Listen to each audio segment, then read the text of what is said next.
How to Survive Victorian London.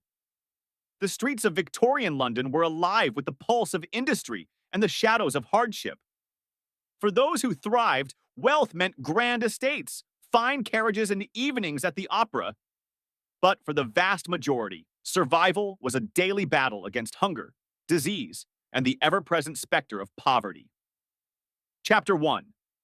The City of Contrasts. London in the year 1890 was a city of towering wealth and desperate poverty. Gas lamps flickered in the fog, illuminating cobblestone streets where gentlemen in top hats strode with purpose, barely noticing the beggars lining the alleyways. The River Thames carried ships from distant lands, bringing goods, fortune, and the occasional stowaway with dreams of a better life. Eliza Carter knew this contrast all too well.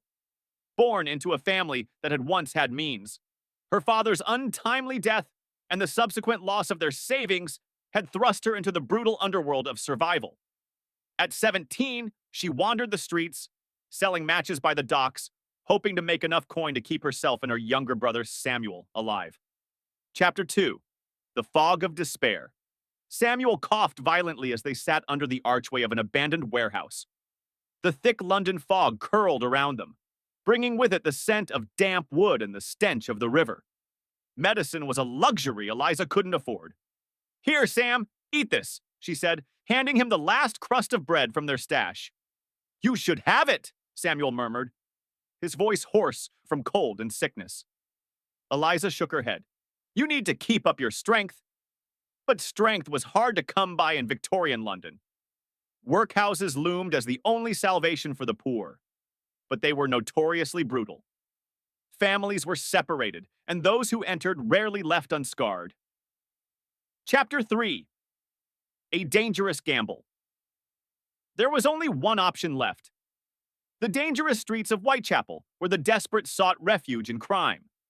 Eliza knew of men who could offer work, the kind no decent citizen spoke of. She made her way to a dingy tavern near the docks, where flickering candlelight barely pierced the gloom. The air was thick with tobacco smoke and the murmurs of back-alley deals. A man in a weathered coat turned to her, his eyes sharp. "You looking for work, girl?" Eliza hesitated. There was no safety in the world of thieves, but there was money. "I need coin," she admitted. "Enough for medicine." The man smirked. "You've got quick hands. You can earn your keep." Chapter 4. A Thief's Lesson. Eliza had never stolen before, but desperation makes thieves of us all. Under the cover of darkness, she slipped through the bustling streets, picking pockets of wealthy gentlemen too distracted by their own affairs to notice the nimble touch of a starving girl. Coins jingled in her palm as she hurried back to Samuel, her heart pounding. But survival came at a cost. A constable caught her wrist as she turned the corner, his grip firm.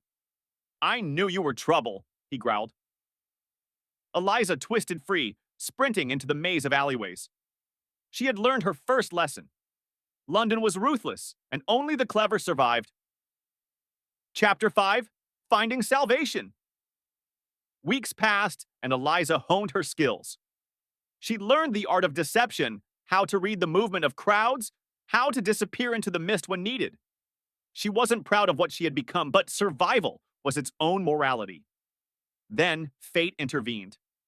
A woman dressed in respectable but plain attire found her one evening, watching her carefully as she handed Samuel a scrap of food. "You're resourceful," the woman said, "but there's a better way." She led Eliza to a workhouse, not one of cruelty, but of charity, a place where the poor were given a chance at honest work. It was here that Eliza and Samuel found their salvation. Through hardship, deception, and perseverance, they had survived the cruel streets of Victorian London. And as Eliza sat by Samuel's bedside, watching him recover under the care of kind-hearted doctors, she realized that survival was not just about scraping by. It was about finding hope in a city that had long forgotten the powerless.